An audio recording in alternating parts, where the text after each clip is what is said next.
مرحبا بكم مشاهدينا ومتابعينا الكرام في حلقة جديدة بخصوص قضية دكتورة بانزي الطارق الأعظمي. ربنا يرحمها ويريها مقعدها من الجنة، وأن يلبسها لباس السندس والاستبرق. تعاطف جماهيري واسع في العراق وخارج العراق على خلفية وفاة دكتورة بان. أما داخل العراق، تداول رواد مواقع التواصل الاجتماعي فيديوهات توثق لحظة قيام الأهالي في كركوك راس جسر برفع وتثبيت يافطة عليها صورة الضحية دكتورة بان. وحيث تداول رواد مواقع التواصل الاجتماعي فيديوهات لمدفن دكتورة بان زياد، حيث قامت الجهات الأمنية بإغلاقه نظرا لتكدس الزائرين الذين توجهوا لقراءة الفاتحة على روح دكتورة بان زياد الطاهرة. وأيضا تداول رواد مواقع التواصل الاجتماعي خبرا مفاده أن المحامية الأمريكية إلينا حبة، وتعود أصولها إلى العراق، وهي مستشارة قانونية للرئيس الأمريكي دونالد ترامب.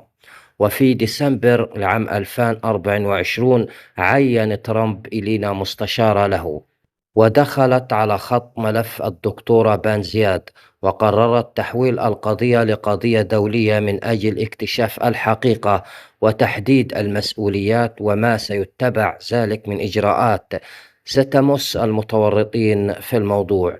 وإليكم يا أصدقائي ملخص قضية الدكتورة بان زياد طارق في العراق.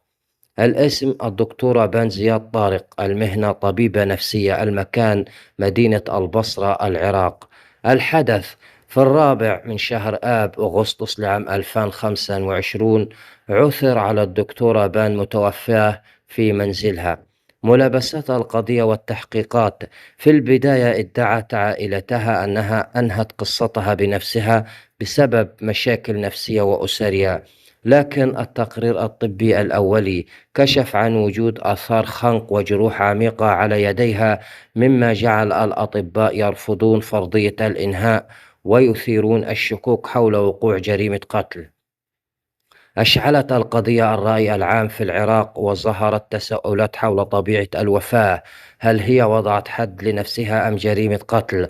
خاصة بعدما تداولت وسائل التواصل الاجتماعي تسجيلات صوتية ومحادثات شخصية للدكتورة بان توضح حالتها النفسية السيئة ورغبتها في ذلك. الحكم النهائي: بعد تحقيقات موسعة شملت الطب العدلي وخبراء جنائيين، أصدر القضاء العراقي قراره النهائي الذي أكد أن الوفاة كانت نهاية الحد، وتم إغلاق الدعوى لعدم وجود أدلة على وقوع جريمة قتل. كما تم الإفراج عن أحد الأشخاص الذين كانوا موقوفين على ذمة التحقيق. ومع ذلك يا أصدقائي، لا يزال القرار محل نقاش وتساؤلات واسعة بين الجمهور، جعلت الباب مفتوح على مصراعيه، حيث يرى البعض أن الأدلة لا تتوافق مع فرضية الإنهاء، وأن القضية لم يتم كشفها بالكامل. وأنتم يا أصدقائي شاركوني آراءكم في خانة التعليقات.